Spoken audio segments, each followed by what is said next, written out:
காவல்துறை அதிகாரிகள் எல்லாரையுமே முழுமையாக மாற்றக்கூடிய பணிகள் எல்லாம் முடிஞ்சிருச்சா இல்லை இன்னும் காலம் தேவைப்படும் வாய்ப்பு? எலெக்ஷன் கமிஷன் ஆஃப் இந்தியாவிலே இப்போ முந்தா நேற்று இன்னொரு ஆர்டர்ஸ் எல்லாம் கொடுத்துருக்குறாங்க.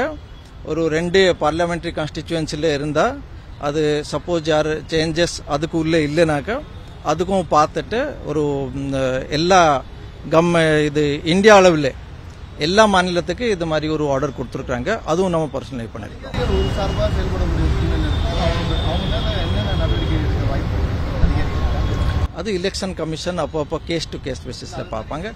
எல்லாம் நம்ம இதுவரைக்கும் நம்ம பார்த்தா ரொம்ப ஸ்மூத் முறையில் தமிழ்நாடுல இருக்கிற எலெக்ஷன் மெஷினரிலாம் ஒர்க் பண்ணிருக்கான்னு சொல்லி எலெக்ஷன் கமிஷன் ஆஃப் இந்தியாவும் பாராட்டிருக்கிறாங்க.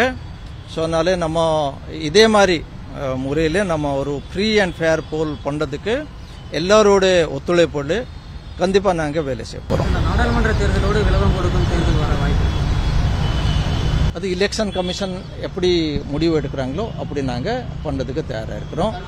தேர்தல் ஆணைய தலைமை தேர்தல் நம்ம ஃபாலோ பண்ணியிருக்கோம். நம்ம ஜெனரலாக ஒரு பார்லிமெண்ட்ரி கான்ஸ்டிச்சுவன்சிலே ஒரு இடம் காலி இருந்தால் அந்த ஸ்பீக்கர் ஆஃபீஸ்லேருந்து நமக்கு இன்ஃபர்மேஷன் வரும். அதே மாதிரி அசம்பிளிலேருந்து வந்தால் அசம்பிளி ஸ்பீக்கர் கிட்ட ஆஃபீஸ்லேருந்து ஒரு வரும்.